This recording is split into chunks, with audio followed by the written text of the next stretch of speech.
In previous episode, we saw chaos erupts as Dokja and allies battle masked men, only to discover Pildo's power surpasses level 10, and small people launch a surprise attack, declaring victory and praising a goddess, Shang, who reappears with Pildo. Dokja learns Shang and Pildo shrank after falling into Veronica Castle, where they were seen as deities after killing enemy catastrophes. Dokja later reveals that Isumi Haruki, once a hero, is now the king of catastrophes, backed by the deadly serpent constellation. As the scenario intensifies, Ren is exposed as the creator of peace and the world they're trapped in. She's overwhelmed by guilt, having unintentionally brought her fantasy comic to life. Despite her regrets, Dokja urges her to take responsibility. Just as they're ambushed, Ren's creator powers awaken, protecting them as the system acknowledges her true identity.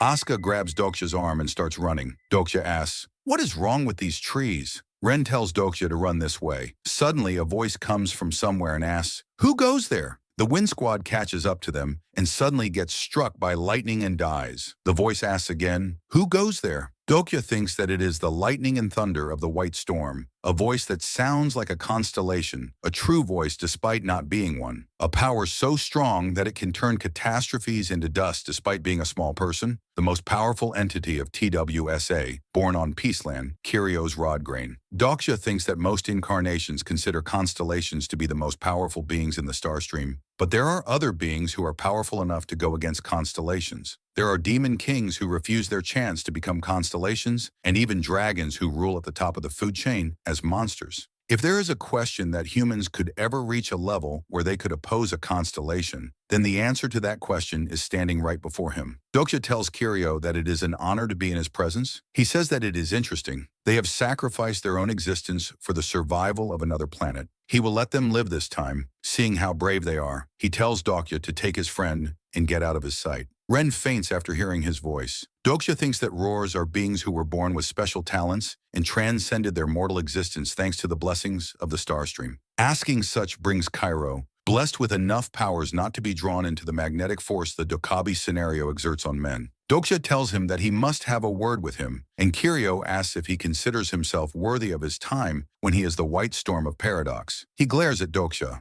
Dokja feels a lot of pressure and thinks that he is strong. Dokja wonders how a small mortal person could be this powerful. The system notifies Dokja that the personal skill Fourth Wall has been activated. Kiryo says that it is intriguing. He must be protecting himself using some unknown force. The system notifies Dokja that Kiryo has taken an interest in him. Dokja tells Kiryo that this world needs his help. He asks if that is why he sought him out, and Dokja says that it is right. Kiros thinks that other small beings approached him for that as well. The system notifies that the small constellation of the little planet looks at Kairos with its eyes, and the small constellation has gifted 10 coins to Kiros's Rod Grain. Kiros says that he doesn't need it. The small constellation of the little planet is in shock. Kiros says that all things are due to expire someday, just as all stories must come to an end, and for this planet, the end is now. Dokja asks them why he returned here when he had left peace a long time ago. Kiros looks at Ren and says that something has called for him. Dokja tells Kiros not to fool himself and asks if he has not come back to protect his home planet.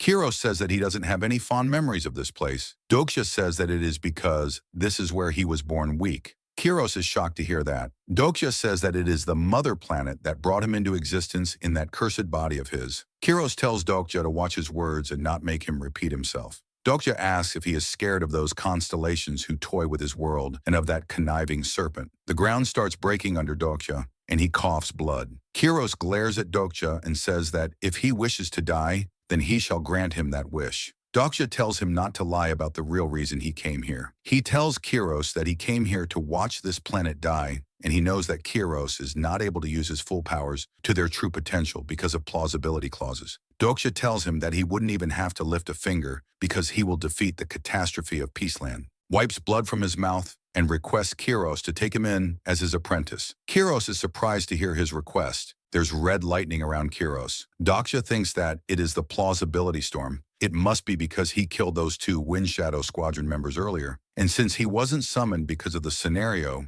he will be under immense plausibility limitations, even if it isn't as much as what the constellations feel. Dokja says that the heavens must be asking him to take on a disciple about now, so take him in as his disciple, and he will defeat the catastrophe of Peaceland for him. The system notifies that the constellation prisoner of the Golden Headband is displeased with Kiros. The constellation demonic judge of fire is offended by Kiros's unjust ways, and the scribe of heaven is protesting his interference in the scenario. Kiros looks at the screen and tells Dokja that he seems to have some peculiar fans following him around. He never thought that the proud Monkey King and Archangel would ever support anyone. He tells Dokja that he is right that he can't save this planet alone, because if he were to interfere in the scenario, all other constellations would also be granted the plausibility to do so. But that doesn't mean that he can just take anyone in as his disciple. Kiros looks furious and says that he doesn't accept outsiders as disciples, and besides, Dokja is not qualified enough to carry on the legacy of his strength. Dokja thinks that Kiros left his home planet and returned after so many trials and tribulations, only to find himself too powerful to save his planet from perishing. Dokja starts getting up and asks if this would be enough to prove his worth to him.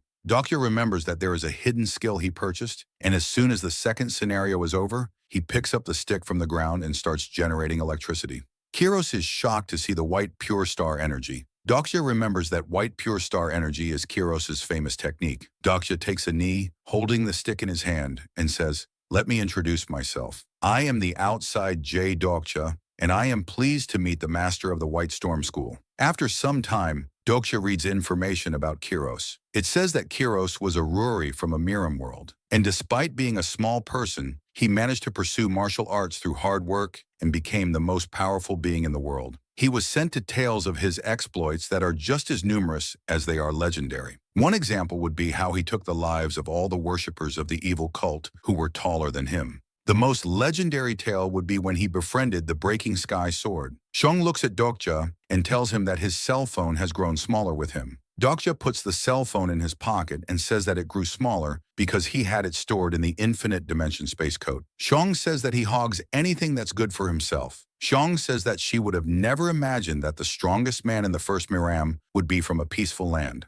Dokja tells her that it is not decided who the strongest is, but Kiros is very close. Shong says that it is good that Kiros accepted him as his disciple. Ren is looking at Kiros sitting on a rock. Dokja thinks that it took Kiros 2 whole hours before he accepted him as his disciple. Dokja remembers his conversation with Kiros. Kiros stepped on the ground and said that the White Storm School would have perished after he left. He didn't know that he had any surviving disciples, and he told Dokja that he would accept him as his disciple.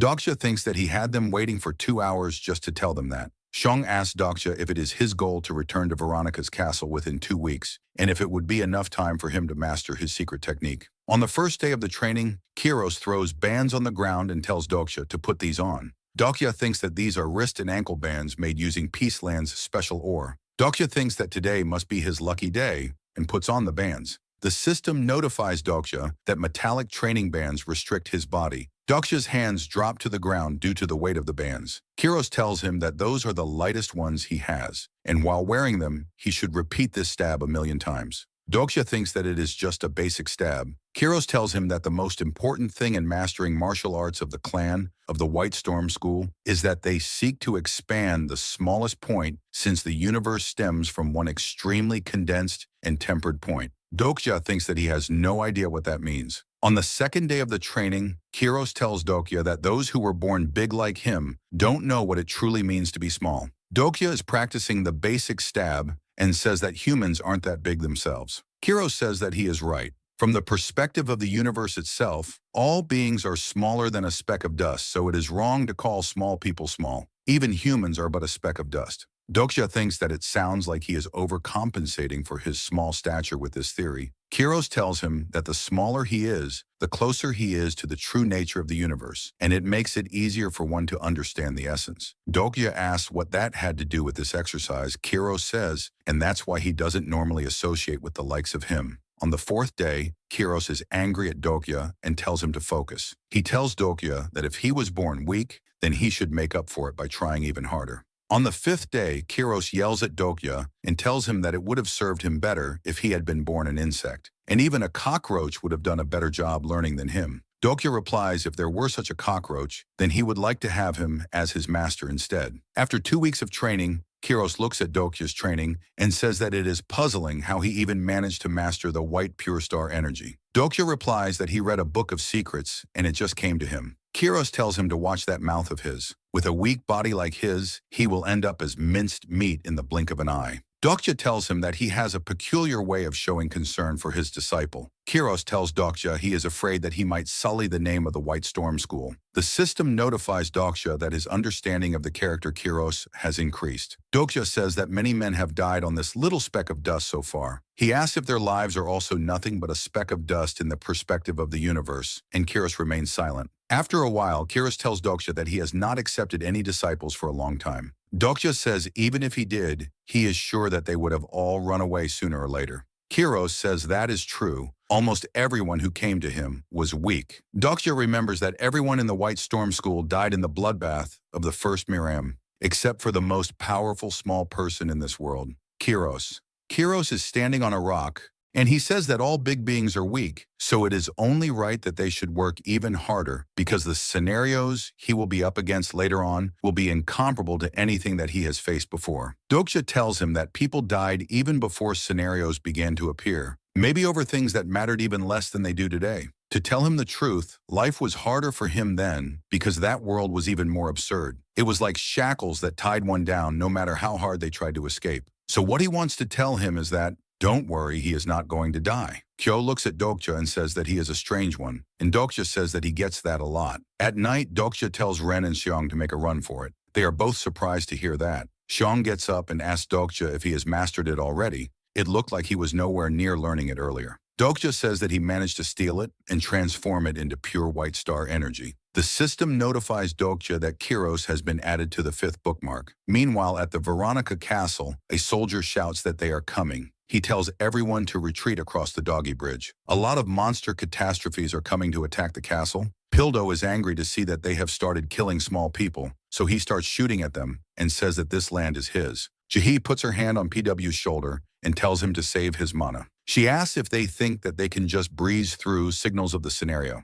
She asks if he heard something from S or Hewan. He tells her that he thinks they are participating in a scenario that's being hosted on Earth right now. Dokja said that there would be a scenario being held there too. G says that means they are going to have to stop them. She asks how much longer until they are done with the trenches. He says that he thinks they are halfway done and that it will be filled with water soon too. The catastrophes started jumping over the trench. Jihi saw that some insects were flying toward them, and Galang and Shin were flying on the insects. Galang signals everyone to prepare for battle. Jihi starts running, and Pildo orders everyone to fight and defend Castle Veronica. At the rocks, Kiros is shocked to see that everyone has left, and he is furious. Dokja feels his energy and says that Kiros must have noticed that they are going. Ren says that they should hurry. Xiong asks if she is sad to leave him behind, and Ren says no. Xiong tells her that she gets it. This is the first time she has seen a character she created come to life, and he was quite a looker too. Ren tells her that she has got it all wrong. While they are running, Dokja remembers that in TWSA, the phrase "as handsome as you" is used whenever the author needs to describe someone who is good-looking, and Kuros is the perfect example of that.